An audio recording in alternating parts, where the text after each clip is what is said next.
Good morning, Trinidad and Tobago. Good morning to all of the loyal listeners of the Street 919 FM.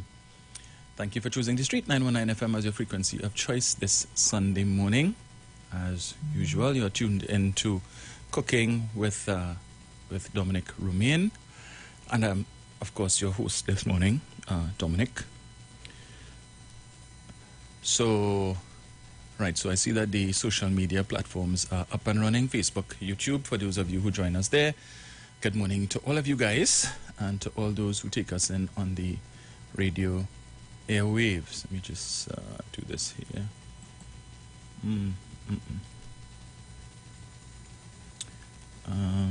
So guys, let me just check this here. Right. All right, so I'm not really seeing the comments from the folks on social media, but good morning to all those of you who are joining us on Facebook. Morning to Mr. and Mrs. Giuseppe, Mr. and Mrs. Regis, good morning. Morning, Angie. Good morning to Mr. and Mrs. Primus. Good morning to Mother Tunapuna. Mano, morning to you. To all of my Allisons, good morning to you. Good morning to Davia Andrews, to Patsy Edwards, Nicole Caesar. Morning, guys. To Louise Matura, good morning. I must also say a special good morning to my cousin Curtis Joseph, who is celebrating a birthday today. Good morning to you, sir. Happiest of birthday greetings to you, and I trust that it is going to be an enjoyable day. I know the missus will certainly make it. So, right, it is now, we get a new clock, 20 minutes past 11 on this 16th day of October 2022. And I imagine, well, I see, papers sell out this morning, boy. Yeah, apparently the civil suit that Mr. Vincent Nelson has brought against the state has been unsealed, and the contents of same appears in several newspapers today. And I imagine that going forward from today for the rest of this week, all of the armchair analysts, men and women of letters, will be coming out in full force to offer their opinion on these matters. And well, tomorrow night it ain't gonna be the Monday night forum. Nah, all of them will be on a special high. Tomorrow night is Monday night for plant-like substances, Monday night for weed, Monday night for ganja. It didn't have no alcohol strong enough for them tomorrow night. I'm sure Miss Lady ain't missing that meeting. But anyway, as I indicated on Thursday, today I will be discussing. I will also touch on the prevailing headlines today too, but I want to link everything, right? I said, me, I'm no attorney, I just do my thing and research and whatnot. Anyhow, I suppose for the rest of this week, Tuesday and Thursday, we'll probably be dealing with that too. But anyway, them boys is good liars, lawyers. Part 1, right? Remember Mrs. Prasad Bisesa, when Ramdeen and Ram Logan were charged in this matter that is now in the court of public opinion, she said, them boys is good lawyers. Don't worry all yourself. Good lawyers. And, of course, the view that members of the literati, supporters of the UNC, would have you believe is that any allegation of wrongdoing and corruption that is leveled against the United National Congress is born out of wicked, evil machinations of the PNM. That, like Caesar's wife, Mr. Ramdeen, Mr. Ram Logan, and all others in the UNC who have found themselves before the courts were innocent, victims of PNM nastiness and PNM wickedness in high places. That's what they would tell you, because these guys don't do no wrong. Never. Right? They are the paragons of virtue.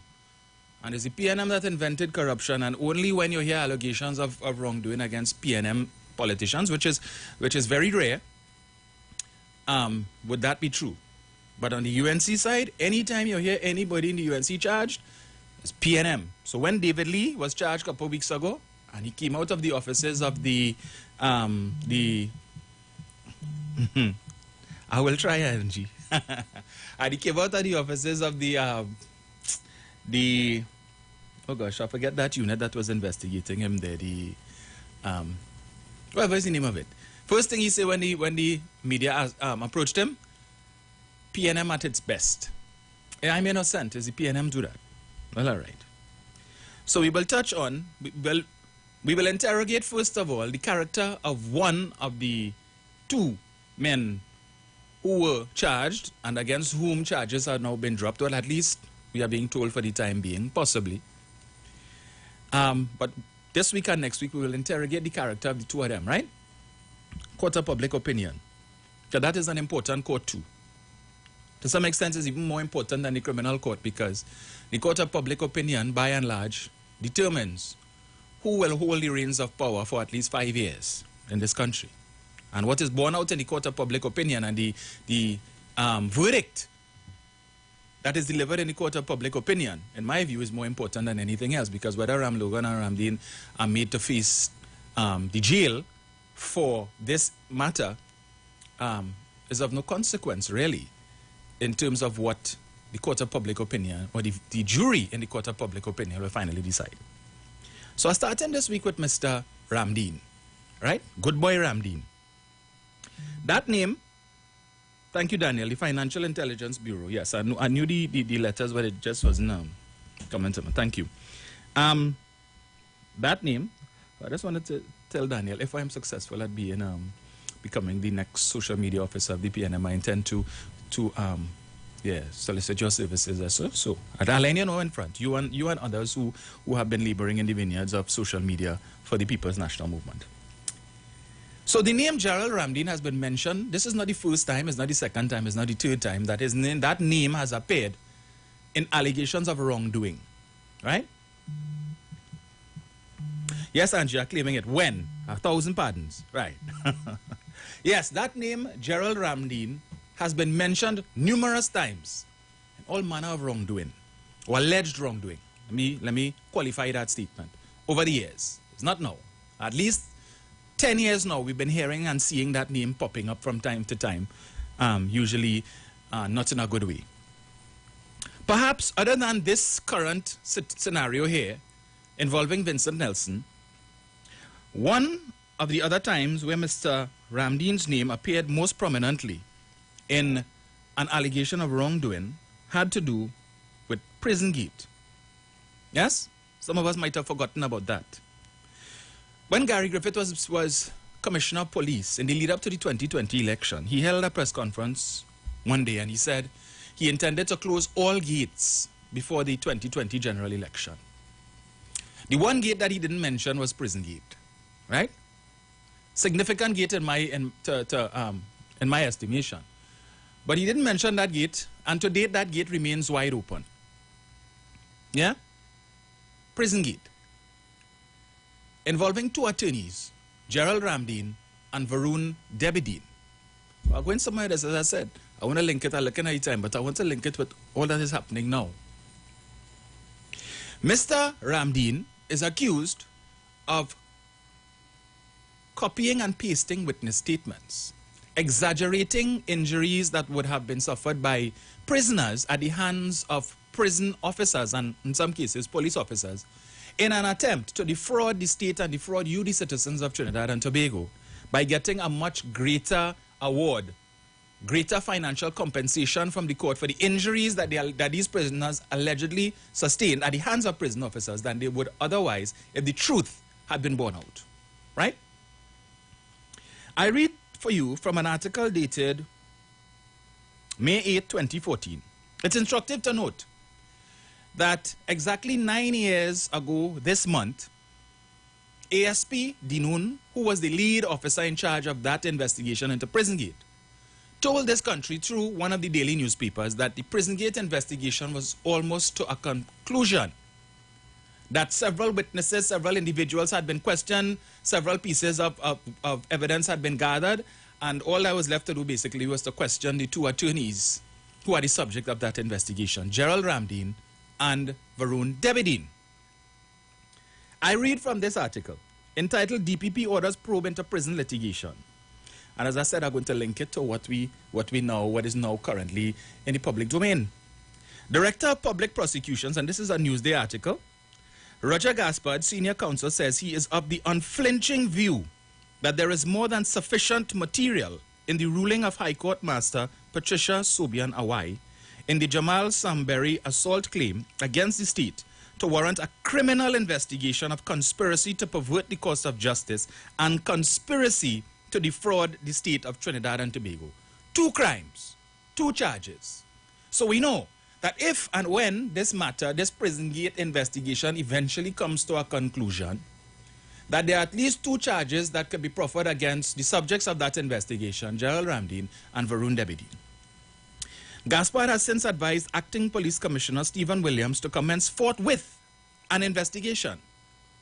The DPP on April 30th received from the Registrar of the Supreme Court a copy of the Master's February 5th ruling, as well as a transcript of the hearing of the procedural appeal of the proceedings on February 17th.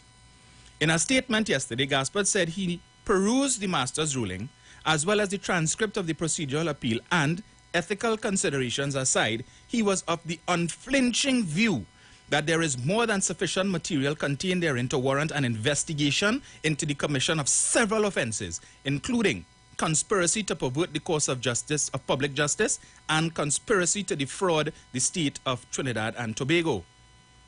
Conspiracy to defraud the state of Trinidad and Tobago. So it would not be the first time that Mr. Ramdeen's name has been associated with efforts to defraud the state of Trinidad and Tobago. Let us not forget, this is one of the charges that he faced up until last week, Monday, in respect of the issuance of legal briefs while Anand Ramlogan was the Attorney General. Thus, I continue, and I'm quoting the DPP here. It is my unyielding and considered view that a criminal investigation should be commenced immediately into the circumstances surrounding the conduct of litigation in these matters, Gaspard said. When I consider the nature and seriousness of this matter, the widespread public interest, the importance of the offences concerned, and the necessity to ensure public confidence in them, as well as the fact that the primary body or person charged with the prevention and detection of crime in Trinidad and Tobago, the TTPS, I have decided to advise the Acting Commissioner of Police, Stephen Williams, to commence an investigation forthwith, the statement from the DPP said. Gaspard added that quite apart from any constitutional considerations and from a practical point of view, it was clear that an investigation by the police was the most prudent course, as the TTPS has the resources and investigative experience for such a serious task. Gaspard also said it is also clear that in terms of the acceptance of any investigative findings, both in the courts of justice as well as the court of public opinion, such a course prevents any unfair allegation of bias being made by the Office of the Attorney General or the incumbent, and ensures that any police investigation is not in any way contaminated. And that's a very important point for the DPP to make. It cannot be overstated that transparency is essential for there to be a fair and effective criminal justice system, one that will inspire public confidence in the administration of justice generally and in the specific context of due process and the rule of law. So since 2014, we know what is the position of the DPP in respect to police investigations into allegations of criminal conduct and wrongdoing involving politicians, right?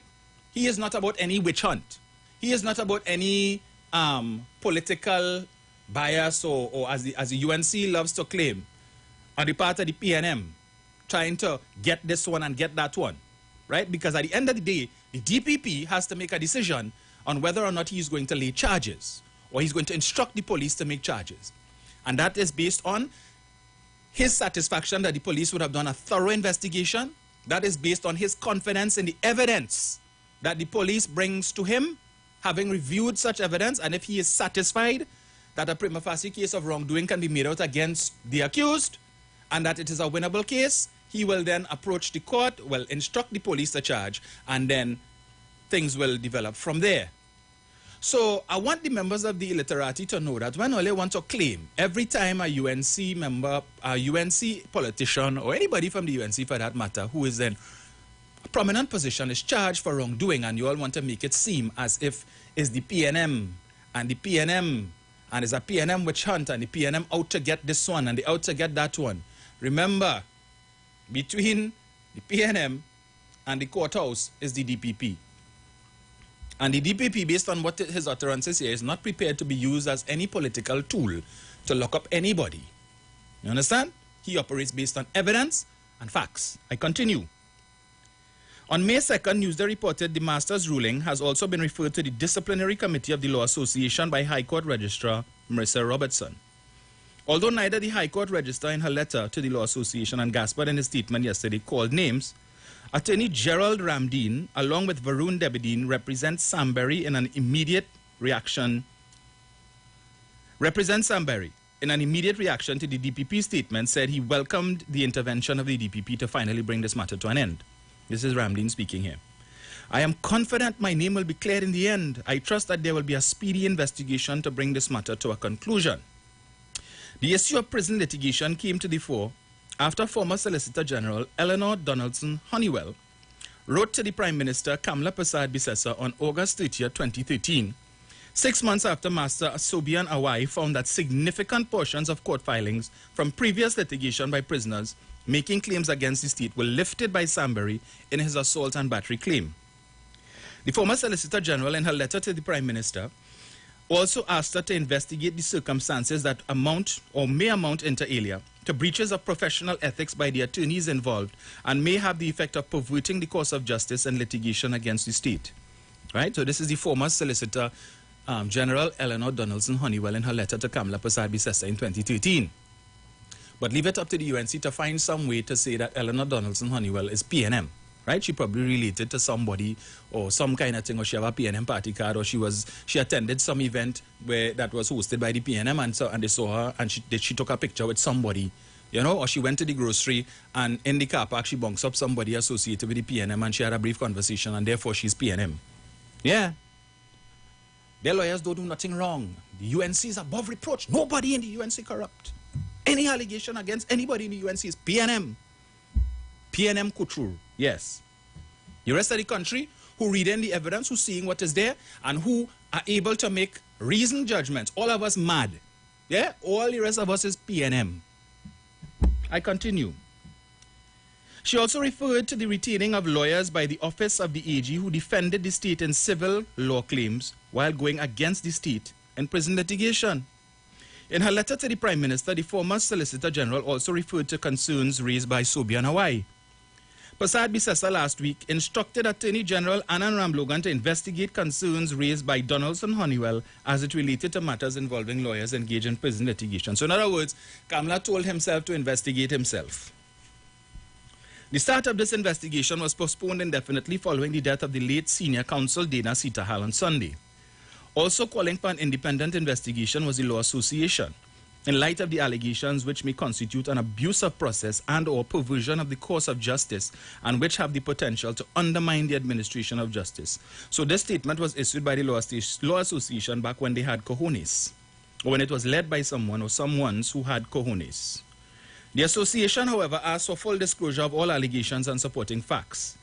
The master ruled that Sambury sought to mislead the courts as to his injuries and the actual circumstances of his assault and battery.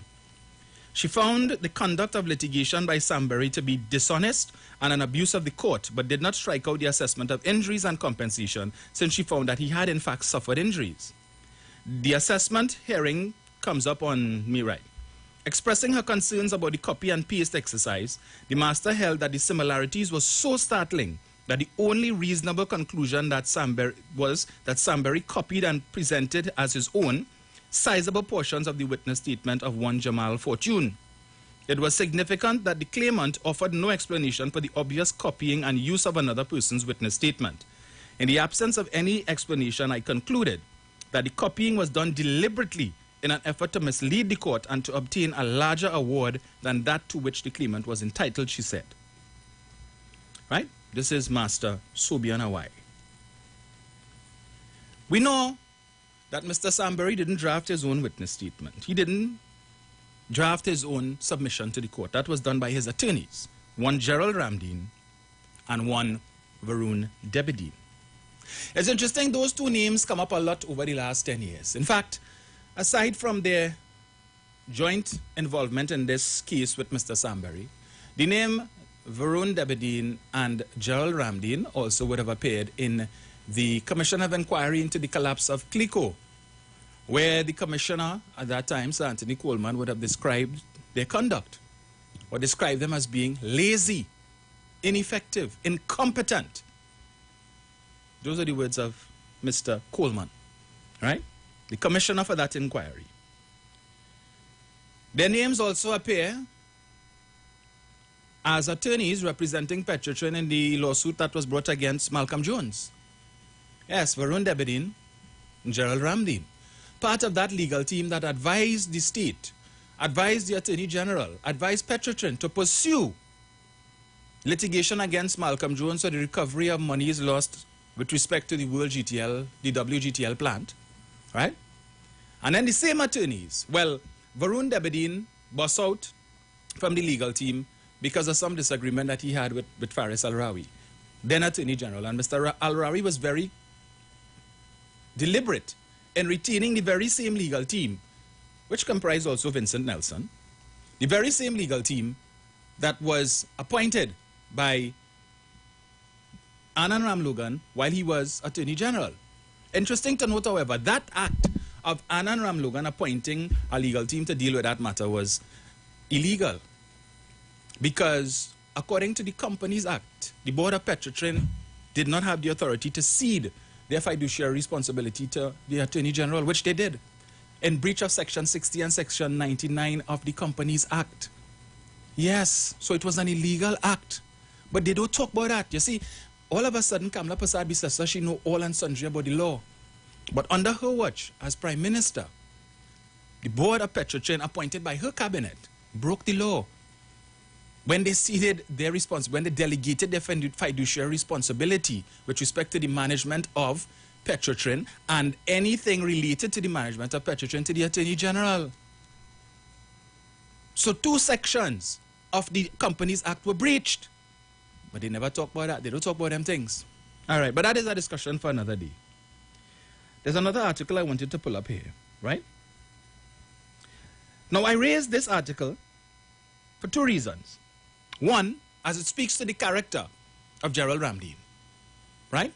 So that when members of the UNC, supporters, members, whatever, hierarchy, want to tell us that, hey, Anna and Gerald, they're innocent. Them is good lawyers. Them boy ain't do nothing wrong. This was just a witch hunt and the PNM paid Nelson to say that. I commented that just now, right? The other party in that whole affair, Mr. Debedine, practically confessed to the court. Confessed to the court. Let me see if I find it here. Yes, that's the one. Give me 1 sec, folks. The internet this morning just being a little difficult here. Right. I'll pull this up here. Right. Okay, is this it here? Right. For those of us who recall, Mr. Debedine wrote a letter to the court in an attempt to explain why he engaged in copying and pasting. And he told the court, well, you know, I had so many legal briefs. I was up to my throat in legal briefs given to me by Ramlogan. And in order to meet deadlines and so on, and when I listened to Mr. Sambury and the explanations that he gave with respect to his injuries, I realized, you know, his language wasn't really court language now. So I needed to translate what it is he told me. So when he told me the prison officer hit him a slap, what he really meant was the prison officer hit him an uppercut and dislocated his jaw. You see, he didn't know how to articulate that properly now. So when it is that he said, in the scuffle, he fell to the ground, what really happened was that what he really wanted to say was that the prison officer threw him down on the ground, hit him 3 kicks to his midsection, resulting in fractured ribs because he was kicked with steel-tip boots. But you see, he didn't know how to articulate that properly. But I was able to translate it for him, my lady, you know? So when it says that he said the prison officer shoved him against the wall, what he really meant was that the prison officer took a baton and gave him a few blows about his body, resulting in a fracture to his fibia and to his and other parts of his extremities. That's what he really meant. You see, he didn't understand or didn't know how to articulate it properly. You see? And because this very same thing happened to other prisoners, the exact same way, because apparently the Trinidad and Tobago Prison Service has a manual for officers, a manual to beat prisoners. So when it is, so it instructs the officers, when you have to beat a prisoner, this is the steps to follow. Ensure you have your batter. The first blow is one uppercut to the jaw. Ensure jaw is dislocated. Step 2, deliver several blows with steel-tip boots to the midsection of the prisoner, resulting in the fracture of several ribs. Step 3, ensure that you use your batter to deliver several blows all over the body of the prisoner. You see, because there's a manual to do these things. You understand? So all the prisoners will have the same injuries. Basically, that's what I'm telling you. So it really didn't matter. Yes, I take something from Mr. Fortune's witness statement, but it's the same thing that happened to Samberry to and every other prisoner, because the police, the prison officers follow a manual step by step as to how to beat prisoners. Yes, folks, I try to find this thing here, though. I need to find this. But anyway, I continue. It speaks to, as I said, I'm trying to find the confession of Mr. Debedine, but I'm not seeing it here. We must also remember that Mr. Ramdeen's name was called up with respect to a matter involving one Guillaume Merrick. This was the gentleman who was imprisoned for, I believe, a matter involving the use of marijuana. And he was kept in prison for longer than he was supposed to. He sued the state. An award was made, and then there was an appeal, and he got more money. But the gentleman was, I believe, a street dweller. He was in hospital. He subsequently died. Mr. Ramdeen would have received the man's money, because I think normally that's what happened. Once the court makes an award, the money is paid to the attorney, and then the attorney would remit it to the claimant. And the allegation was that Mr. Ramdeen kept the man's money. And it was only when the man's daughter made efforts to try and get that money, then Mr. Ramdeen said, well, he didn't know that Mr. Merrick had died and all of that. Interestingly, what was born out of that case was that the documents that were purportedly signed by Mr. Merrick with respect to the appeal were allegedly forged. Because the claim was that Mr. Ramdeen had not seen Mr. Merrick in a couple of years. And that when the decision was taken to appeal the first decision of the court,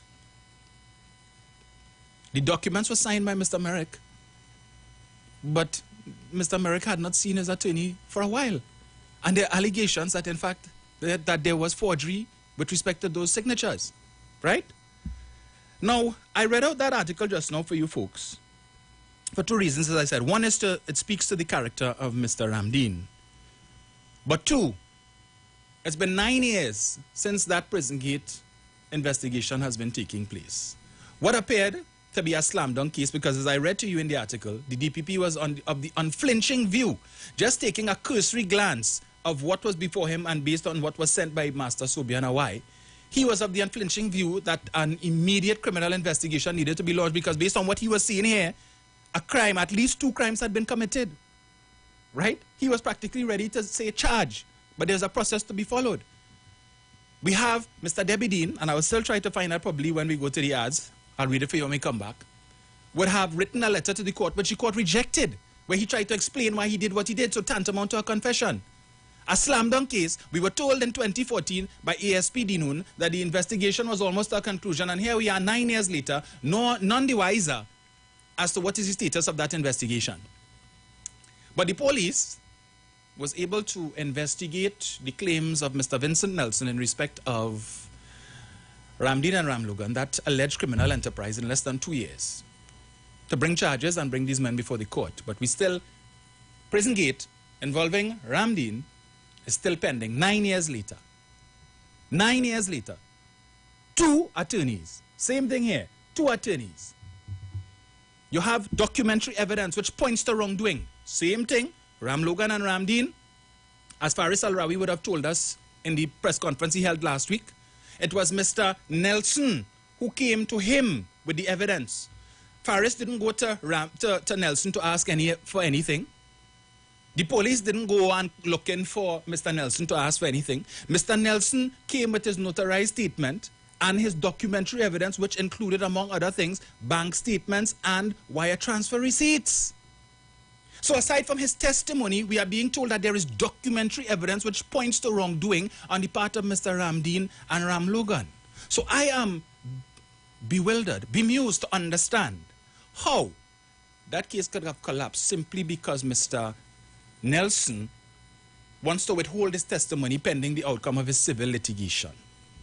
So is it that the documentary evidence isn't strong enough to stand on its own? Because if you have wire transfer documents, wire transfer receipts, it means money come from somebody's account and went into somebody's account. So it's very simple. Money came from Nelson's account because, as we know, the allegation is briefs were given to Mr. Nelson by Mr. Ram Logan, and Mr. Nelson was called upon to pay tithes, 10% of the value of the brief to Mr. Ram Logan. Where did that money go? How was that money paid to Mr. Ram Logan? Mr. Nelson came with bank statements. He came with wire transfer receipts, right? So to members of the UNC, again, I would point out to you, it's not just word of mouth that what Nelson say, okay? It's not what Nelson say. It's documents that he also provided to substantiate what came out of his mouth. Where did that money go? And that leads to a number of questions. If the money went into an account belonging to Anna Ram Logan and Gerald Ramdeen, was this money declared to the Integrity Commission when they both filed their annual declaration to the Integrity Commission? Because as someone who is subject to doing that, I could tell you that declaration is extremely, extremely invasive and intrusive, right? Extremely. You had to tell them, don't, if you have 25 cents in your pocket, you need to write that down there too. They want to know everything, how much money you have in the bank, how much account you have, if you have any loan, anything that you own. They want to know. So did Mr. Ramdeen and Mr.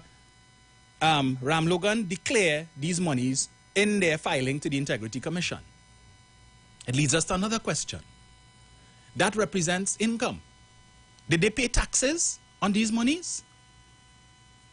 Now, if it is they made it in their Integrity Commission declaration, then it should be very easy for the Integrity Commission to launch an investigation to ask these two men to provide documentary evidence as to where this money came from.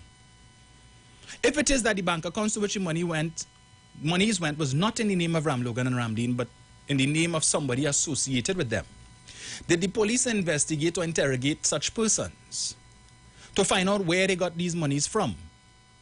And was the police satisfied with the reasons or the explanations given? Because if it is, Mr. Nelson come with a bank statement showing, well, look, it had 10 million here, and as you see here, 10%, $1 million was wire transferred on the such and such date to this account. Here is the wire transfer receipt showing that the money left my account. So you see it here, 1 million.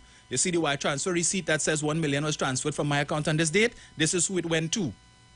Had the police subpoenaed the bank statements or the bank records of Mr. Ram Logan, Mr. Ramdeen, and anybody else to whom money might have been sent in an attempt on the part of the two subjects of this matter to obfuscate or to hide the fact that they were the beneficial owners of this money, but they wanted to hide the trail. So in case if it is when we lose the election in 2015 and the PNM come in and they decide to go after this issue of legal fees, that there could be no paper trail to show that we received the money.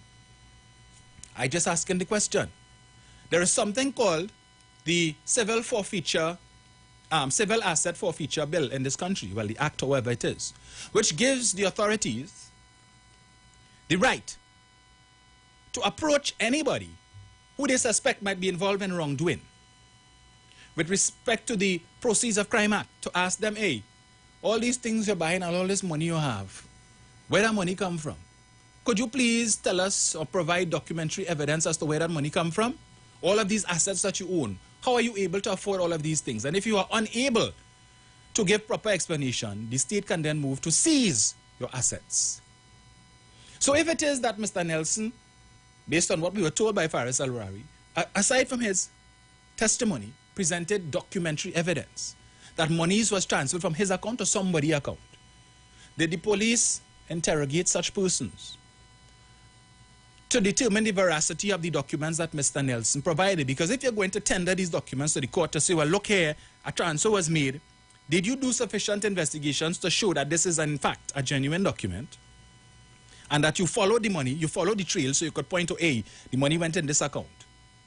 But if it is that the money went to the account of Mr. Ramdeen or Ram Logan friend or a cousin or whoever, did you go and subpoena their records, their bank records, to see, well, yes, this money came in on this date? Could you tell us why you received 1 million, 2 million, 3 million from one Vincent Nelson? What is your relation to Vincent Nelson? What was this money for? Mr. Nelson paid you for what? You can't explain why? Okay. All right. Well, we have a case to seize your assets. Did all of that take place? The other question that comes to my mind, this case collapsed because Mr. Nelson is claiming he's willing to testify. However, he will only do so once his civil matter is determined. I can only assume that the caveat to that is if it is determined in his favor.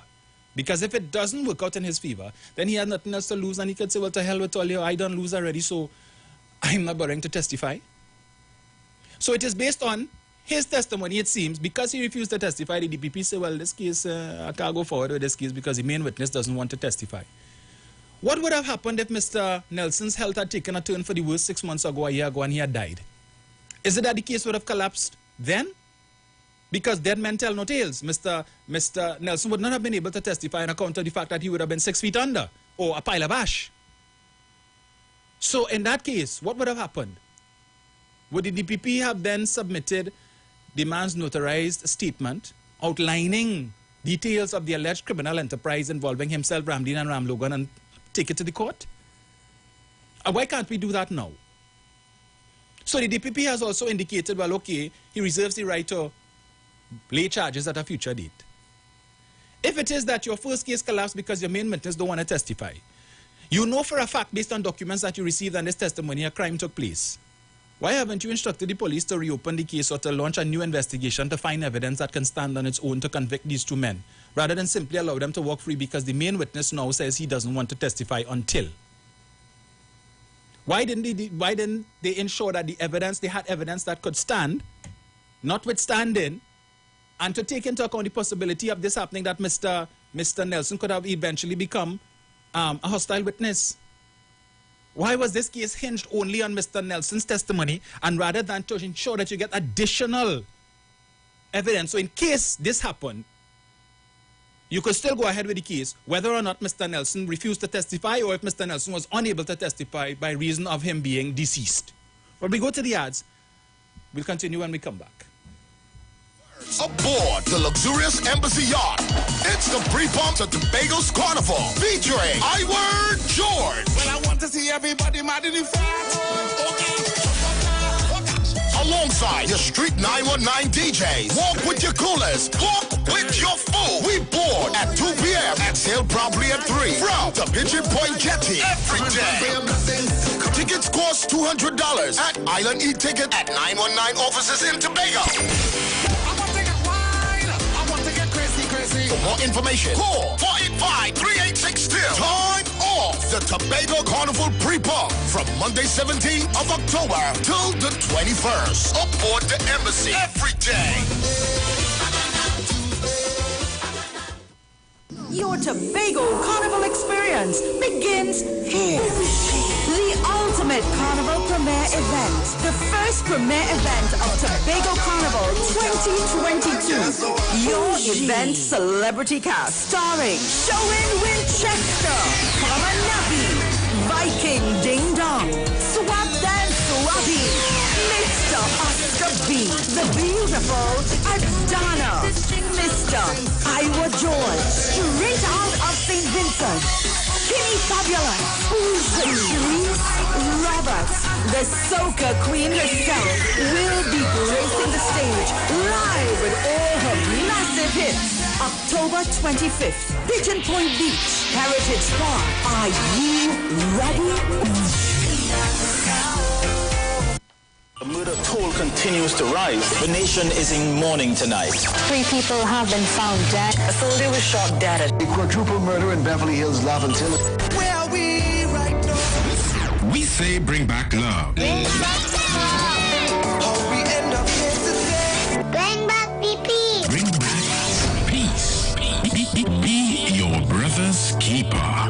We say bring back peace on the street. I want peace. I want peace. Bring back the peace on the street. Bring back peace on the street. Bless the world in harmony. There's no greater time for love. No greater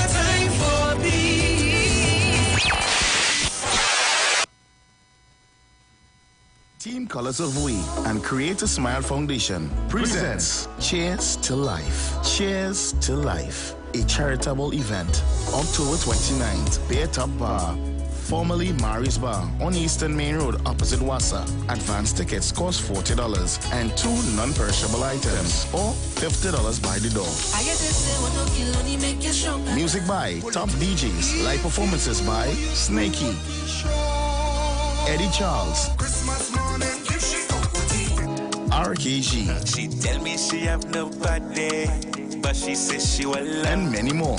For ticket information, call 296-4493 or 277-8740 or at the Beta Bar. This event is sponsored by K2K, Alarm and Sound, Pepe's Marketing, Street 919 FM, Everslick Auto Care, Manipul Branding, One Shot Photography, Beta Bar. Help make happiness a gift this Christmas, October 29th. Cheers to Life, the charitable event. Team Colors of We and Create a Smile Foundation presents Cheers to Life. Cheers to Life, a charitable event. October 29th, Bear Top Bar, formerly Mari's Bar, on Eastern Main Road, opposite Wassa. Advance tickets cost $40 and 2 non-perishable items, or $50 by the door. Music by top DJs, live performances by Snakey, Eddie Charles, RKG, She tell me she have nobody, but she says she will love. and many more. For ticket information, call 296-4493 or 277-8740 or at the Beta Bar. This event is sponsored by K2K, Alarm and Sound, Pepe's Marketing, Street 919 FM, Everslick Auto Care, Manipul Branding, One Shot Photography, Beta Bar. Help make happiness a gift this Christmas, October 29th. Cheers to Life, the charitable event. 91.9 FM Bago Bashment presents Pop Up the Boat Ride. just wanna party, party, party. We just wanna shut it down. On board the Embassy, Sunday 16th October 2022. Boarding 2 p.m., sailing 3 p.m. at the Pigeon Point, Tobago. For tickets, call or purchase at Pigeon Point, Tobago Jetty, 281-4723, 363-4030, or 368-1932. Or visit us on Facebook at Embassy Cruises for bookings. Or email us at embassycruises@gmail.com. Papa Boat Ride! Every time we touch it, touchdown. Whole place mash up when the bus is bust down. Call the friend, call the crew. Yeah, what we do? I say, we bring the life to events. We love to party with all our friends. If we are, we go climb to the fence. If we are, we go climb to the fence.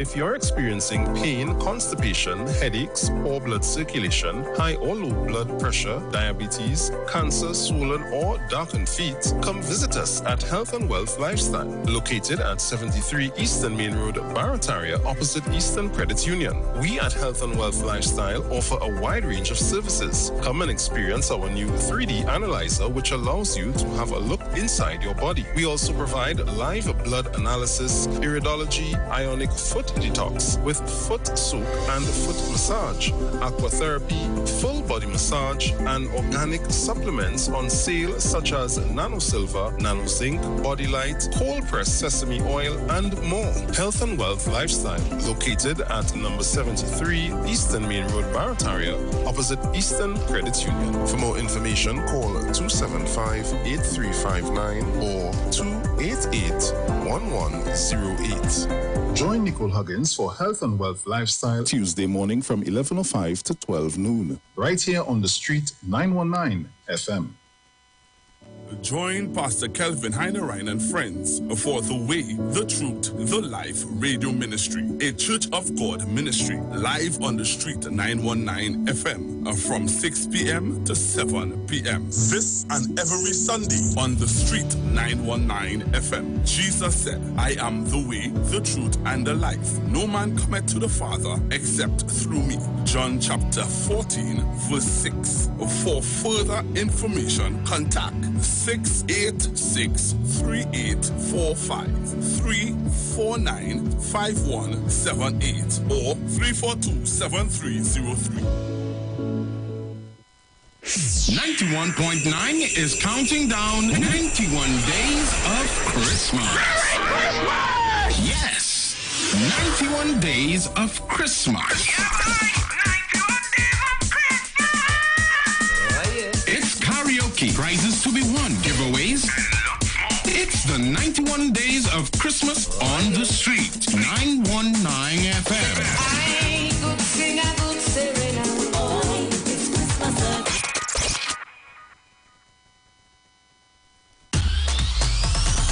Make today a lucky day with KFC Lucky 7 buckets. Savings never taste so good. KFC in your neighborhood. 7 pieces are delicious. Mouth water and chicken. 5 regular size for $1.17. Now that's savings. KFC Lucky 7 buckets. 7 buckets.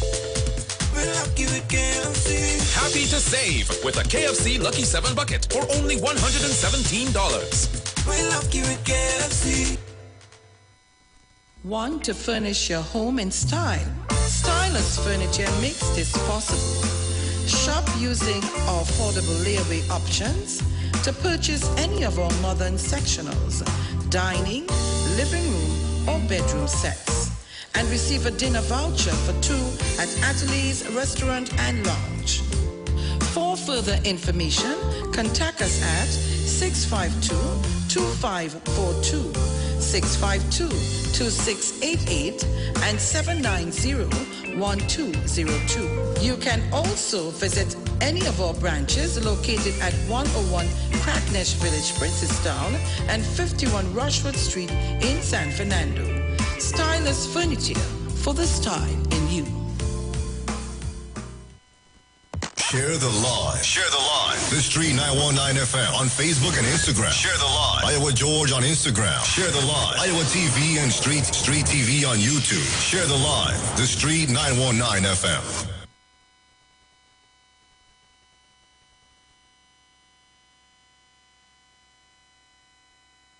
Welcome back. Thank you for staying locked to the Street 919 FM. So, as usual, I had to take just a few minutes of your call time just to continue. This 2 hours Sunday is not enough, you know. Anyway, Debbie, in a statement which had not been accepted by the court, admitted that in an attempt to meet his deadlines and saddled with duties as counsel to the Clico Commission of Inquiry, he used another prisoner's case to assist him to best capture his client's instructions in his assault claim against the state. This is Mr. Debedine talking here. In drafting the witness statement for Mr. Sambury, where Mr. Sambury described to me certain incidents and or the impact of certain aspects of the incident that reminded me of matters where I had been familiar with, I drew upon those previous matters for the phrasing so as to best capture the intended meaning given by the claimant in accordance with his instructions, to save time and cost, to meet the deadline of the court, and also ensure that I kept pace with my other deadlines. So in other words, I had to draw upon the witness statements of other persons who were allegedly beaten by prison officers in an effort to best capture the intended meaning given by the claimant. So apparently the prisoners in Golden Grove and other prisoners in this country, they have a different language. They don't speak English, you know. So these attorneys, they need to do a special course on how to determine or to translate what the prisoners said. So when a man say he get a slap, what he really mean, as I said before, is an uppercut to his jaw. When a man say they push me against the wall or they give me a cuff to my midsection, was really you get some kick to your ribs with a steel tip boots. You're confused, right? So they have their own language, the prison. But this to my mind, and as it says here, Debedine, in a statement which had not been accepted to the court. So he attempted to send this document, this letter, this explanation to the court to explain why he copy and paste, right? And the court said, we're not accepting that. Take back that. You keep that. We're not interested in that. So the man admit he confessed. 9 years now. 9 years now. In the face of a confession. We're still investigating that. But Vincent Nelson come. He confessed. Provide documentary evidence. All right? You close the investigation in less than 2 years. But you can't close this investigation into prison gate. 9 years now. Where Ramdeen should have been anyway. Should have been wearing head tie and have his shoe tied around his waist. So, anyway. A few years now. But anyway. I continue. So hear what he said, right? At the end of it, he said he did all of this to ensure that he kept pace with his other deadlines. What other deadlines? Well, as he mentioned, he was counsel for the state in the Clico inquiry. Hear how well he met those deadlines. On the 26th of June 2015, it was reported in the Express that Sir Anthony Coleman, who was the commissioner, the commissioner in the Clico inquiry, wrote to then President Anthony Carmona to complain. Sir Anthony Coleman, the lone commissioner in the Commission of Inquiry into the failure of Clico and related companies, has written to the President Anthony Carmona criticizing the competence of 2 attorneys employed at the commission. 2 attorneys, eh? Now, mind you, there were several attorneys representing the state in this matter, but he singled out 2. Coleman wrote, of the 3 local attorneys, 2 proved to be so incompetent, inexperienced, and lacking in any sense of professional responsibility that they became unavailable or only partially available. So you understand why it is they were cutting and pasting? Because in addition to those private matters they were dealing with, in addition to the legal briefs that they had with respect to the Commission of Inquiry, they had a whole set of other briefs dealing with at the same time. The Commission's legal team here, which earns $12,000 a day, not $12,000 a month, $12,000 a day, included counsel to the Commission Peter Carter QC, instructing attorney at the time Celeste Jules, Gerald Ramdeen, Varun Debedine, and here this one, Shankar Bidesi. All you know that name? Shankar Bidesi. That is the attorney that is now representing Mr. Vincent Nelson in his civil suit against the state. They were all selected by former Attorney General Anand Ramlogan. So it is clear to me, Trinidad and Tobago, that we have at the heart of the situation. When the PP lost the election in 2015, monies was still owed to Mr. Nelson. I just surmised in here, but we will go into more detail next week, right? When Mr. Nelson tried to get the money and he realized that, tell him, well, hey, you don't go get that money so easy, because this is not Ramlogan. This is Faris. This is the PNM. And the PNM had concerns with respect to the amount of legal fees and briefs that Mr. Ramlogan was giving out since 2011. And they're going to investigate these briefs to see if there was anything untoward or any wrongdoing involved there. It gets into the head of Mr. Nelson, seemingly, well, hey, if they do investigation, they might find out about the bacchanal, this criminal enterprise that I was involved in with these men. Let me take in front before in front take me. Let me do my notarized statement. Let me get all my documentary evidence together, and I'll go in and talk to Faris and give him all of that. But I am going there with the intention of getting 2 things. If it is that I'm going to put my life and reputation at stake, they need to give me 2 things. 1, immunity from criminal prosecution, and 2, whatever money they win me from when Ramlogan gave me briefs back in 20 whenever. Right?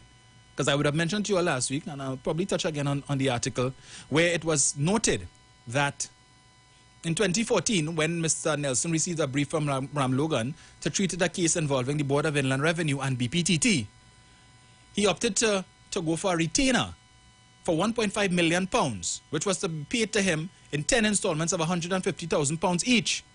Right? And he did that so that in the event that the PP lost the election, that he would still be able to collect his money, notwithstanding who was in power. He only collected 3 of those payments and then sought to sue the state for the rest of the money. Right? So he gone to Paris and said, Paris, no way. I hear you're planning to investigate. This is just conjecture. I just given you what I think based on what I've read. I understand all they're going to do some investigation, and I really can't handle Interpol coming and knocking on my door 3 o'clock in the morning to put me in silver bracelets, to throw me on a plane and bring me here to Trinidad for to extradite my backside, and then I end up in a prison, in a hellhole in one of the prison. They see me going through that. So look, I willing to squeal on them too, but they had to deal with me fair. You understand? Because I doing a lot. I put in my life and my reputation at stake. What they could give me, right? Now, as far as said, he sought advice as to how to proceed. Now, remember, Mr. Nelson didn't go to the DPP, he didn't go to the police, he went to the Attorney General. Understanding the Attorney General has responsibility for civil litigation. Criminal litigation is the purview of the DPP. And this is borne out in the indemnity agreement. But I don't have the time to go into the clauses today, so I will leave that until Tuesday morning.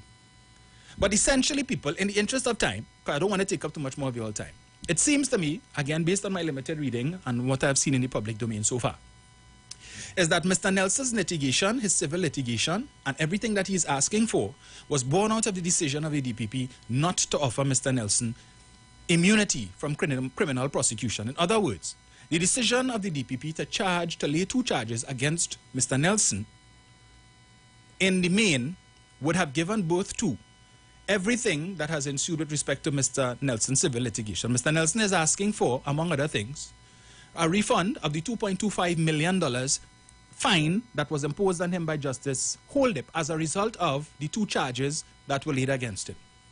Mr. Nelson is also asking for the state to pay the legal fees that he incurred as a result of having to retain certain attorneys to represent him in the matter with respect to these 2 charges while he was out of the country, because remember, he lives in the UK.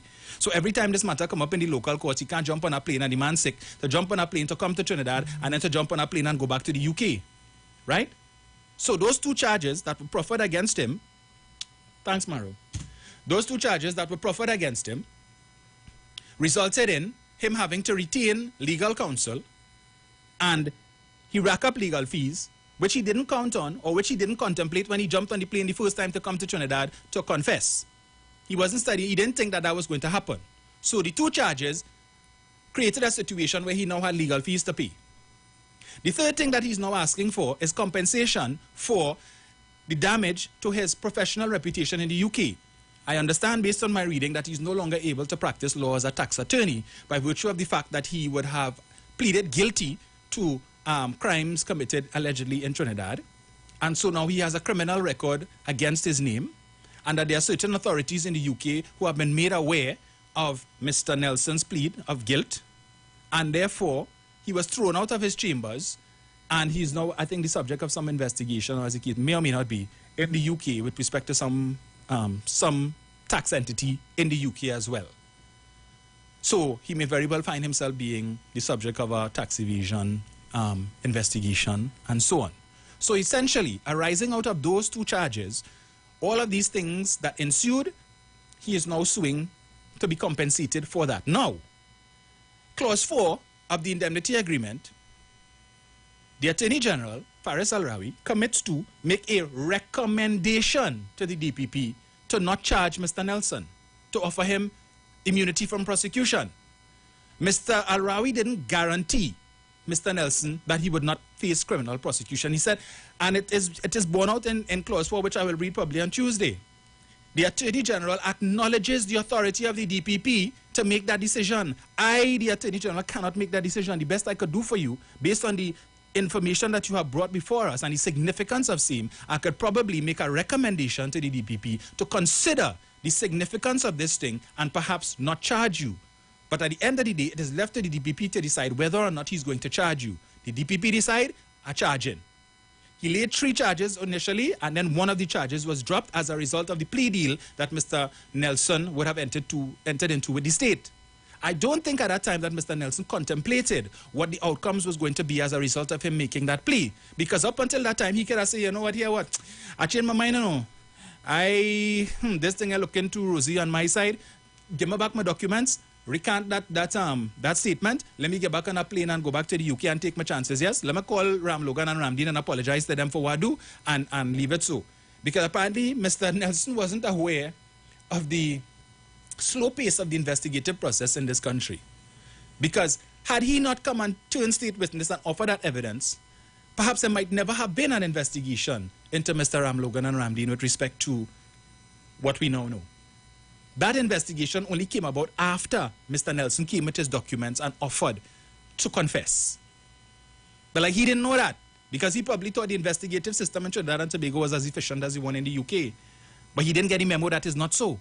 So now he regrets taking in front. It's better he had hushed his mouth. I am of the considered view, this is just my perspective, that Mr. Nelson was not the only attorney who was part of that criminal enterprise. Right? Because there are certain attorneys' names that keep popping up that were getting as many or even more briefs than Mr. Nelson. So I am loath to believe that Mr. Nelson was the only attorney who was paying tithes to Pastor Ram Logan. Huh? I doubt he was the only attorney paying tithes. More than likely, you'd have a few more local attorneys who would have been paying tithes as well, but they know the system in this country. Hush your mouth, don't say nothing. Right? Don't say nothing. And you get to keep your money. So, this thing gets more and more interesting each day. Hopefully, the DPP will launch a new investigation, because I don't know if it is that the double indemnity principle applies in law here, where if it is that you are you stand trial for a matter and you are found not guilty or guilty, you can't be tried twice for the same offense. These men were not tried. The charges were dismissed against them or dropped against them. So they never faced the court. So I think there's good grounds now for the DPP, as he indicated, reopen the investigation and tell the police, hey, what? We cannot rely on the testimony anymore, solely on the testimony of Mr. Nelson, but we have evidence based on what Mr. Nelson provided to us that a crime did in fact take place. I need you all now to go and do another investigation, and this time bring me hard evidence to support that can stand on its own, separate and apart from the testimony of Mr. Nelson. So if it is that the matter works out in Mr. Nelson's favor or not, we are not relying on his testimony. I want evidence. So you see all of these documents that Mr. Nelson provided here, it provides a trail for you to now go down. All right? So follow that trail. See who the money went to. These wire transfer receipts and whose bank account did the money go to. If you all haven't already done that, question these people. And if assets need to be forfeit, so be it. Even if that is all that happens, at least the citizens of Trinidad and Tobago will get back some of that money that was stolen from them. But we will discuss more of this because we are to go into what is in the newspapers today, and I don't have the time today. So 342-008-146-65391. The lines are open, folks. So tell all your people sell out today. I saw the story on Facebook, and I went to get a newspaper on my way here. Shelves empty. Let's see who's there. Jenny, morning. Hi, good afternoon. Hi. Yeah, good afternoon to all who are locked on tuning. A couple of things that we know for a fact. QC, or if he's still a QC, Nelson, he pleaded guilty to 2 corruption charges, right? Coming out of that, under Justice Holdip, I think was, he would have entered into a plea agreement with the DP. So it means to say it would have been he and his lawyers. So that plea agreement, whatever it had in it, whether or not it is just a drop one charge, whatever it is, he agreed to that. It went to Justice Holdip, who upheld the guilty plea, and coming out of that, he had to pay fines. And he was given 10 months to pay it. He was put on a bond for, I think, either 2 or 3 years. And if he defaults on things, he spent 2 years in prison with hard labor. Those things are factual. We know the indemnity that came from the AG's office who deals with civil matters. However, the AG did not draft up that indemnity agreement. It was done by Senior Counsel Douglas Menz, and who would have advised the AG, because he don't deal with criminal matters, would have been Gilbert Peterson, SC, and as I said, Douglas Mendes, SC. So we had eminent people who are very well qualified, that the advice that they would have given the Attorney General at the time, in the interest of Trinidad and Tobago, would have been the right one. I am, in my opinion, thinking that is what it would be. So when they advise him with this indemnity clause, which would have nothing to do with a plea bargain, so it's obvious that the DPP may not have been aware of that, because plea bargain is what he deals with. So now I think, in my opinion, what the DPP is doing, he does not want to embroil the DPP's office into confusion with the situation, because he did his part where it came to Nelson. If there's a civil suit now that has nothing to do with him, that has to be handled by the AG's office. And I'm thinking he's trying to keep a distance between that.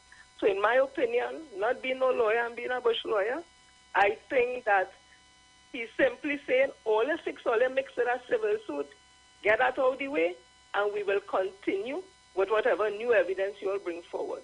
In my opinion, public opinion, as you said, that is just as important. Vincent Nelson would have felt that he would have to pay nothing, just give his guilty plea, because he went looking for them. Nobody then go calling on his door. Had he not come, that might have gone under the radar. He went to the Attorney General to all these things. And if he didn't calculate what may have happened or could have happened, then he and worse, he sold as a QC, because he should have taken all those into consideration. And not only that, in regards of his health, I know Senior Counsel Pamela Elder, yes, she's the lawyer for Aaron Ram Logan. She would have asked, seeing that QC Nelson was diagnosed terminally ill, she would have asked that in the interest of her clients, I'm paraphrasing, that they expedite this matter in the event that this man dies before. And I think my recollection must, if it bears me well, that the AG's office or whoever would have put things in place in terms of video giving statements and all that to QC Nelson in the event that he would have died, that they could have used that and be legal in court. So I don't know why this is all this drama happening. To me, it's a simple thing. There's a civil suit now that is dealt by the AG's office. The AG was advised at that time by 2 eminent senior counsels. The DPP had a criminal matter. He entered in a plea agreement with Nelson. Nelson was charged. He was convicted of what he said he had done, that evidence on that. Coming out of that, he had a fine to pay, 10 months to pay. He was put on a bond. And if he default on any, 2 years hard labor.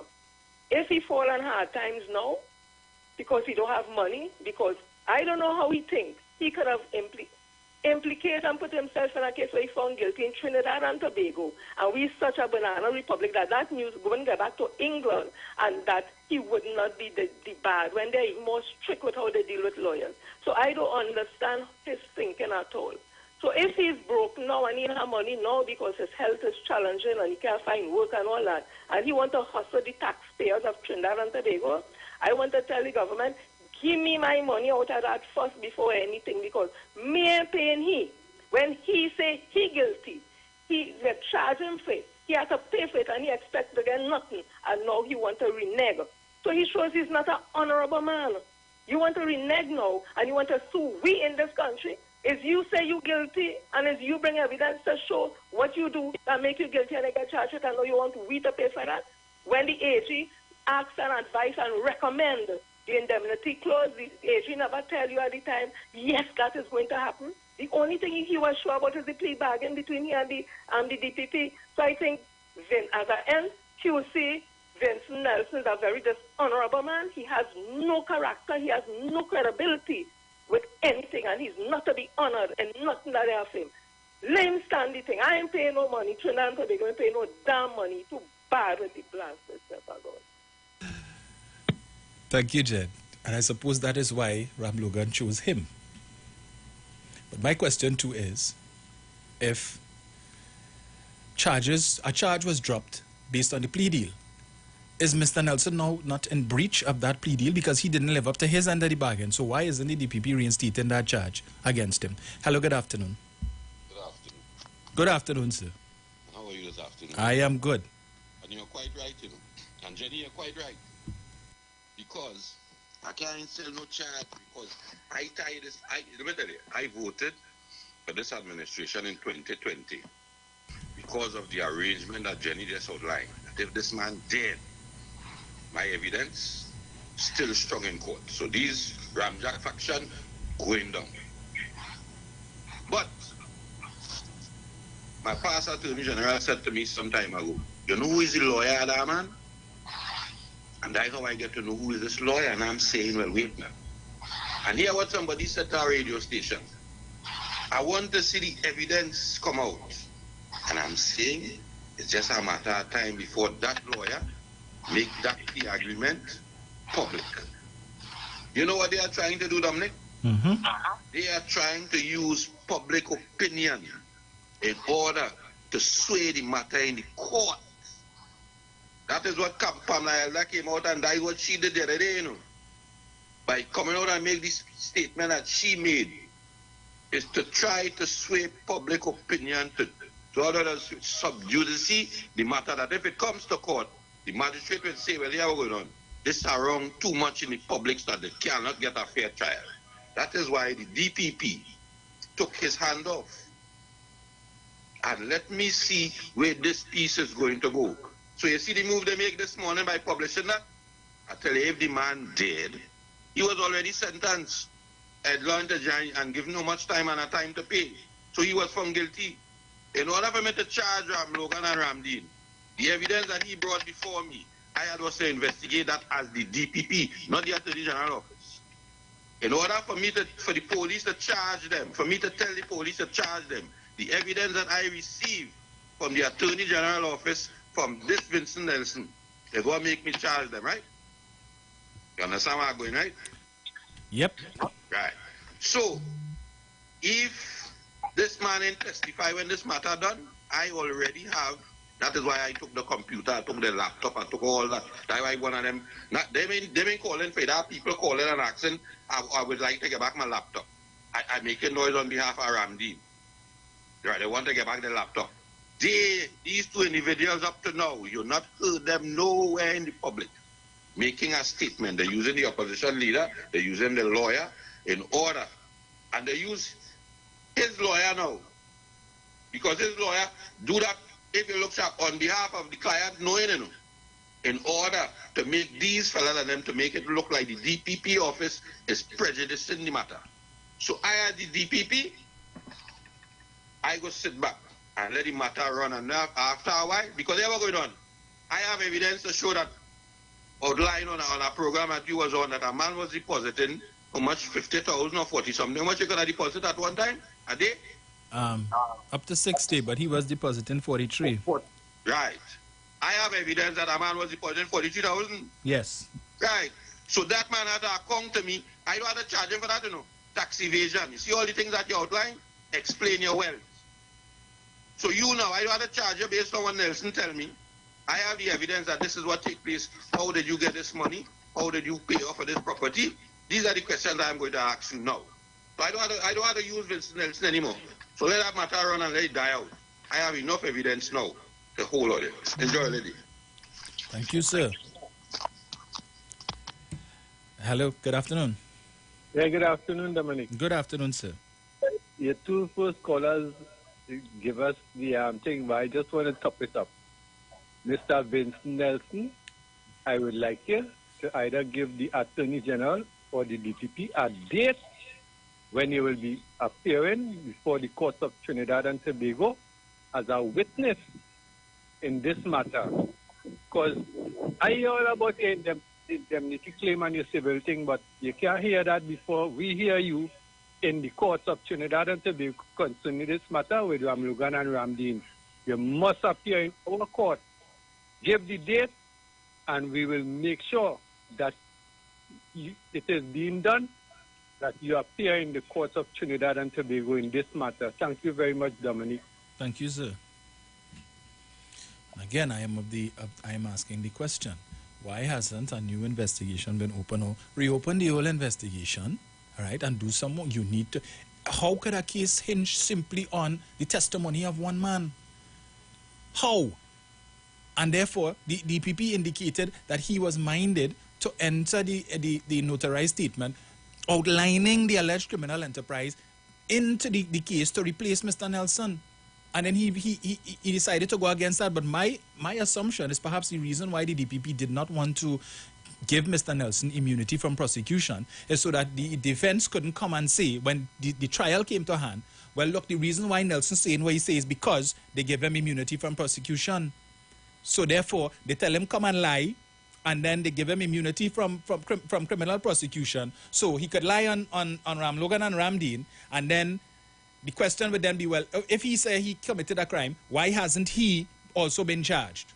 So you give him immunity to lie, so he could come and lie, and then not make a jail for lying and claiming that he was part of this enterprise. So I guess the DPP wanted to guard against that. But we will see how this thing plays out. Brian.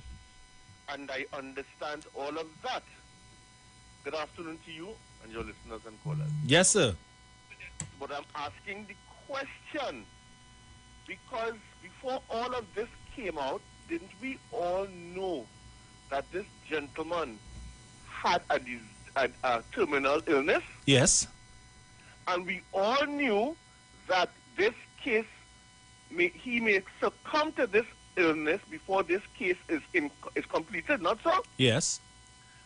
So therefore, I'm asking the question, don't we have a law in place in case somebody cannot come to the court that we can use their deposition or the documented evidence in case they cannot come? Right? So if we have all of that, and I am asking this question, when is his challenge going to come up in the court? Do we have a date? No, because I think what was said was that it only came up for case management in December, which means that this thing could drag out for a very long time. And that is my point, because I know the DPP would have all of this information in case this man should succumb, and therefore, if he does the case continue, yes or no? Correct. And that is the question. And if the answer to that is yes, how come this indemnity is stalling this case? This is not part and parcel of the plea agreement.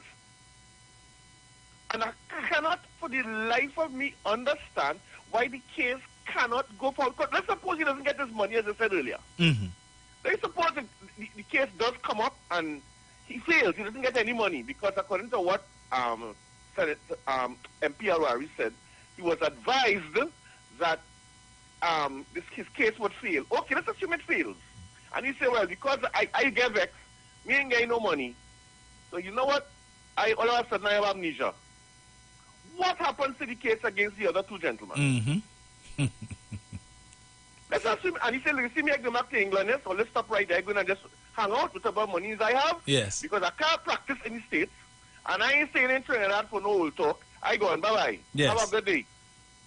Right? And I have amnesia. I'm gone. Jump on a plane and he gone. What happens to the case? Correct, which is why I can't understand why it is that the case hinged only on this man's testimony. And that is my point, because if it is the DPP told MP Iwer, hey, you see that indemnity thing, that you're a business, brother. All these civil action people, I want nothing to do with that. And he has nothing to do. How could he now come and say, well, I have to wait until this case is determined for me to determine if there's the way forward? I cannot understand the connection. And somebody in law, because I mean, as you rightly said in the beginning, and as Jenny alluded to, we are only public opinion and public scrutiny and public determination. Right. Me, you know, lawyer. So I need for some attorney to explain to me what is the connection between the indemnity case and this case not being continued or discontinued by the DPP. But it's not an attorney. We need, you know, we need the DPP to specify because the issue here that has to be taken into consideration too with respect to the DPP. The DPP decided he was going to take a hands-off approach with respect to the indemnity. But I am saying it was sent to you. If you know you are the authority that's going to prosecute the case, if you feel that this indemnity could impact the outcome of the case and you being able to successfully prosecute this case. Well, let's say, look, I have issues with this thing. These are my issues, whatever it is. I'm not giving you no advice. I'm just telling you I have issues with that. All deal with that. And I have a hands-off. I have a hands-off. Right. So where is the connection? There you go. I want to know. Because you're the DPP, you telling Iwer, you go so. Yeah. I'm not concerned with you. What you do is your business because you civil action, brother. I am determining, it is a plea made between the state and this gentleman, and that is my way forward. What you determine is not my business. All of a sudden now is your business? Yes. For you to continue with your case? I cannot understand it. And if this man should succumb, what happens to the case? If the man suddenly gets amnesia because he ain't get no money and his case, his plea, his indemnity act fails, determination fails, what happens to the case? And this is what I need for somebody to come and tell me. Thank you very much, sir. Thank you, Brian. Hello, good afternoon. Yeah, good afternoon, Dominic. Central. I see all the PNM Bush lawyers jumping out, boy. Well, you come to represent UNC. Everybody has an opinion on what is taking place, but let me hear the UNC Bush lawyer the explanation. My view on this whole situation is get Ramdeen and Ram Logan at all costs. If it costs me half a Trinidad and Tobago, no problem. We're going to pay. Let me ask that is what the PNM is taking taxpayers' money to do to prosecute. Let me just ask you one question, Central. Do you believe that Ram Logan and Ramdeen are guilty? If I believe they are guilty? Yes. Do you believe they are guilty? No. So you're saying that nothing that Vincent Nelson said was true?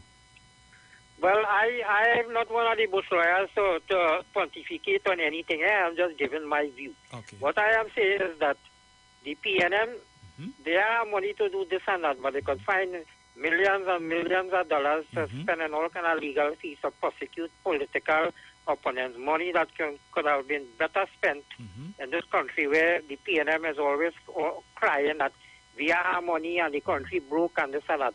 Where they getting all this money? So as I tell you, it's a situation where get Ram Logan and Ramdeen, top PNM, not PNM, top UNC people, very prosecuted and destroy the UNC. That is what the PNM thinking. So all this thing I'll worry backing and saying this one, that, and this one, that, one set of foolishness, Dominic. Yeah, Dominic, let me see how this thing playing out, boy. Have a good afternoon. You too. As I said at the start, all UNC politicians and members who are accused of crimes as PNM bubble, they are all, like Caesar's wife, above reproach. They do no wrong. Hello, good afternoon. Good afternoon, Dominic. Good afternoon, sir. Hey, Central, get your own program. They're talking a set of rubbish and taking up a set of time. Dominic, you see how stupid them fellas them is? Yeah, what you say, right? Them spending a set of money going behind them fellas and them, and when you ask him if he believe they're guilty, you see he can't answer that. What he tell you? What does he tell you? He ain't a lawyer, so he can't have. But he could tell you about Malcolm Jones, and he can tell you about Malcolm Jones. Yes. And he tell you about the case. And when we asking him about the witness statement that Ravi got, that Ravi never make public, from the same fella, same Anand who does stand for Ravi in the court, same Anand. But and I know he wouldn't talk about Anand name always popping up in some bubble. From Honeywell warning the Prime Minister and the Prime Minister giving him back all the thing there. The banks flagging the deposits. Prison Gate. Anthony Coleman. We start naming all of them things, but here we go, and he's not what? Will you tell you? He's not a lawyer. You see how dotage them first and them is? Them first and them know. They know the people and them in the UNC, they know they're corrupted, but here what they just try to do. They want to tell you about Calder Hat. They want to tell you about things. What is end up with Calder Hat? What was that tell Anand? When already look me here.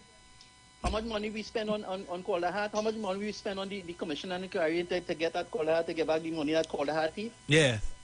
Where's the evidence? They get any evidence? They find anything from inside it that Calder Hat really went with any money? Yeah, they say Manning gave Juliana Pena money to build church 30 million. They let the building collapse. What happened to that? Well, Anand Ramlogan was investigating that, and he had his team of lawyers. Where's the 18 lawyers and them that he had? Yes. They were just going to get the money? Yeah. What money they get? The only money people get is Ramdi, and them was well paid. Yes. Calder Hat, there was no evidence of wrongdoing on the behalf of Calder Hat. And as it was originally said by Dr. Rowley, is that as Dr. Rowley, the line minister, and Patrick Manning allowing him to spend taxpayers' money in the tunes of millions and billions of dollars, it was wrong.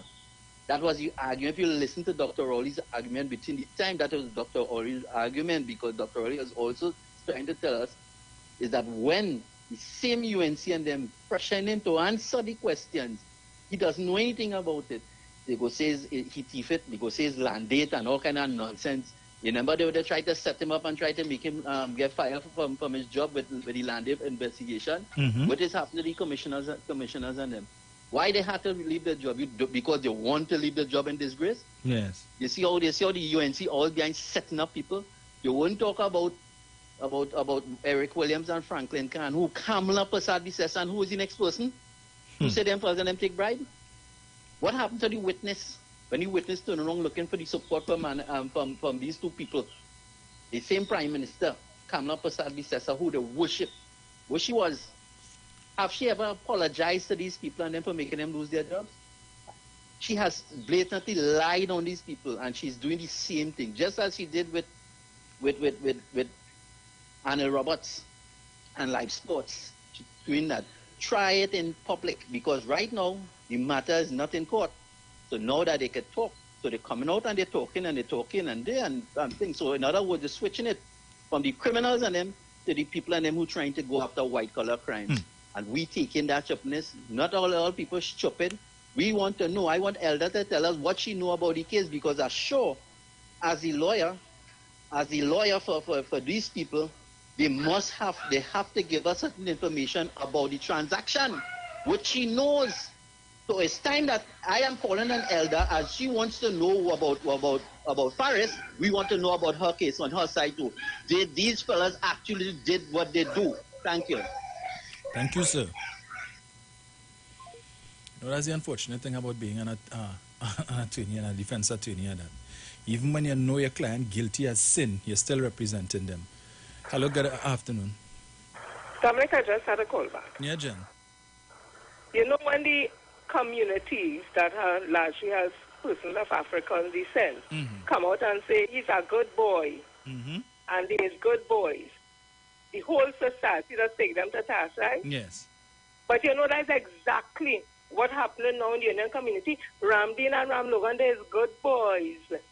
Them and do nothing, them is good boys. They hear Jayanti say too, the victorious that Senator Suklal had to put change in place when she wanted to bring in Ram Leela, which is a Hindu religion, to class and say Ram Logan and Ramdeen. The victory they quote unquote get is that they get the vindicated and all that based on Ram Leela and how it happened, and Senator Suklal had to push in she place and tell her as a practicing Hindu.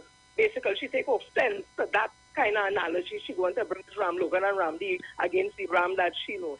So that's the same thing that women as I say again. Wasn't Ram Logan the one who, when the police asked him what to do during the state of emergency limited that only have in the East-West corridor, he said lock them up and we go find things to charge them with after. And then after, he come back and sue the state on behalf of them same people who he tell the police to lock up. That is a good boy. It's not Ram Logan asking again, who is the one make a law where say it's illegal to put the boys and them in St. Michael's home and the girls in St. Jude and all that. He make that law. And then after come back and sue the state on behalf of them same people. That is a good boy.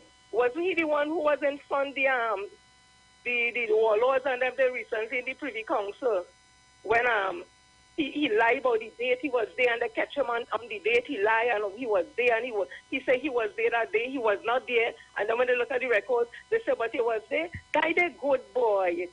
Isn't Ramdeen the one who was taking case to court and thinking on behalf of dead people and getting the money? But no, he's a good Indian boy. But when the boy in Laventille or in Beetham or in the surrounding area pull a purse or some gun shooting or something, and he coming to say, no, he was a good boy, let us come up. But you see the two good Indian boys, them is good Indian boys. Them are guilty. It's only African guilty in Trinidad. It's not them. This government promised to go after white-collar crime. They would have put things in place, the FATCA bill that the UNC didn't support. Every bill this government put in place to save the citizens of Trinidad and Tobago taxpayers' dollars. This UNC, the good boys and girls in UNC, they ain't support it, and the government has to water it down to be able to pass it a simple majority. But them is the good boy, eh?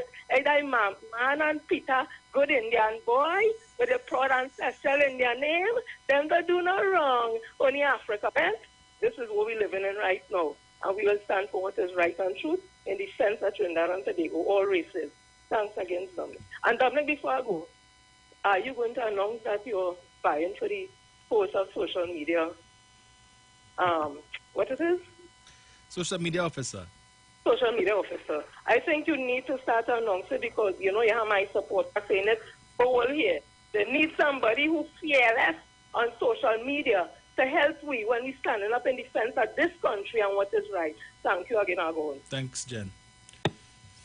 Hello, good afternoon. Hello, good afternoon, Dominic. Sir. Yeah, man, what's up? Everything good? Yeah, man. Yeah, I have a very short contribution. Not in terms of, I endorse all what you said about the past. What it is with people and memory? What it is about? Why it is that when we speak up against the wrongdoings, it is believed it's just the UNC. If you understand, we're speaking up against the wrongdoing. And if the chips fall by the opposition members, oh God, all you neutralize now. If only feel that because only support a party that supports wrongdoing, that you all are going to benefit from the goodness or whatever. No. Nefariousm and evil and crime and all the proceeds of crime, it don't really show no face, you know, and the repercussions thereof. It's like COVID. It don't show no partiality in terms of the backlash may start again. You know, when you deal with the white collar crime. But in closing, Dominic, what I want to say is good program. I really like how it does everything I just have in my head. You just talk about it and remember it, and you just be able to juxtapose it against what it is taking place, and that is a good job that you just do. Thank you. In closing, I just want to say good afternoon to Miss Tina Sita Dominic. Thank you, sir. Just remember, folks, Ram Logan is still before the courts on another matter, witness tampering, huh? And that didn't have nothing to do with the PNM. Kamala fired him. As Gary say that he call him and tell him, call David West and ask him to withdraw the statement. So, but you know, the UNC very creative. They're going to find a way to say that the PNM had a hand in that too. Yeah. Go after Ram Logan, right? Okay. Hello, good afternoon. Good afternoon, Dominic. Mano. Good afternoon, Jenny and Battery and listeners of this station. Well, you see me? I'll call to Jenny. Before this business, give me back my portion of the money that's only going to pay these people. just subtract my money and give me that. Count it out and give me the amount of people in Trinidad and Tobago. Let the UNC count out mine and give me mine before they pay this bill. Because you see, this is nonsense. And everybody knows what's going on because of a technicality and a lawyer and all kinds of things. Mr. Ram Logan and Mr. Ramdeen, if I had my own way, you guys in the jail because I just come and hold you guys myself. Just like how you say hold people and put themselves, you will find a charge to charge them. I'd hold you myself and put you in a jail where nobody know where you are, both of you. Because only just technically Stephen the country. How you guys could just do that and get away and tell all yourself only rich and only wealthy? How about your neighbors? Your neighbors know that you're a thief, both of you, because a man there and you have money in your pocket. Next one defending you. Maybe your neighbors know that you're a thief. Miss Camilla Prasad, Miss Camilla Prasad says that. Everybody know that you are part of the gang. How you look at your neighbors when you wake up in the morning and look outside and you see a neighbor smiling, but when you say, look at the thief. Morning neighbor. And they say the man she's a thief, you know, or they're thieves, you know. Miss Camilla Prasad says, give us a chance. Let this country run properly. Get back the money that we gone out of the country. That we can do lots of things. No chance to defend today. Some saying not even nothing. And to Mr. What name? Negative or naked, whatever your name. You and Mr. The two-pole man and the man who take the exam by yourself, always should be ashamed of all yourself to get in the parliament and talk that everybody watching all your face on TV. And when all you're going on, they say, look at the liars, look at the people. Nobody will trust all in no time. Only will not get back in the strong in that parliament, only might say as senators. Stephen senators, camping and lying senators. All you, allow me to say, all you go to hell. Go to hell. I'm gone. Thank you, Mano. Andrew. Yes, my brother Dominic. Yes, sir. Listening to them very attentively. I'm listening to what they call it Central. Central know when PNM spending money, they know that tax their money. When UNC spending money, that's their money. Because ask Kamala coming. Kamala take $34 million and went behind the 1990 coup. $34 million. That wasn't taxpayers' money. You understand? That was their money, so they could have spent it. And these people, you see, the first thing I don't understand about these people, they're telling you, their doctrine is that it does not matter how we get rich, you know. It does not matter. Just get rich. It does not matter. And they show that. They show that because people doing wrong thing, and they're supporting that. Wrong must be wrong, and right must be right. And they could do what they want. You could say what they want. They never do wrong, you know. Only the PNM people will do wrong. They don't know what's wrong. Because then I hear they ask Kamala question like that, you know. If she believe in sin and all them things. And the one says she don't believe in that, you know. She don't believe in sin, you know. So when they tell you that, they talk their guts right out. And they could do what they want. They cannot get back into power in this country. Have a blessed day. Thank you, Andrew. Out of time, folks, but not out of things to say. The countdown is on. I just want to proffer this last opinion. We will continue this discussion in earnest on Tuesday. If it is that the DPP is not minded to continue this case, right, because in addition to what is currently out there, the DPP has said the conclusion of the civil matter that Mr. Nelson has brought before the against the state, that too could have impact on a successful prosecution against Ram Logan and Ramdeen, because it could bring into question the credibility of Mr. Nelson as a witness. So if it is that we are not pursuing this matter and Ramdeen and Ram Logan are allowed to go free, I am saying all of the evidence, Mr. Nelson's notarized statement, release the information into the court of public opinion. Let us see and hear exactly what Mr. Nelson said went on, the details of what he claimed he did with Ramdeen and Ram Logan, and let the court of public opinion make a decision with respect to that going forward. Because this impacts, and so that when it is not enough to allow the UNC supporters to just sit down there and say this is a PNM enterprise and the PNM spending money because they want to get Ram Logan and Ramdeen at any cost.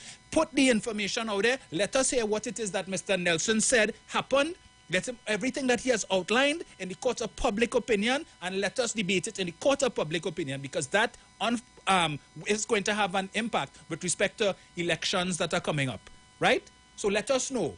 So we could come out here, debate it in the public domain, and let the UNC defend that nonsense. Let them defend and say the man lie, and bring all the evidence to show. We want to see copies of the bank statement. We want to see copies of the wire transfer receipts, everything. Put it in the court of public opinion, because if you're not going to use it in the criminal court, let the case be tried in the court of public opinion. And that is my 2 cents until Tuesday morning. Join Sharon and Bruce again tomorrow morning for Titans of Democracy. And on Tuesday morning, I think I tell them Bruce are coming on 6 o'clock. Let me start one time, deal with this issue, because I'm waiting for them tomorrow night and the Monday night for weed. Tomorrow night is Monday night for weed, not rum. Rum is strong enough because all of them come with a high. But we got to deal with them. Folks, enjoy the rest of your Sunday. And God's willing, I will be back on Tuesday morning and we'll continue the discussion.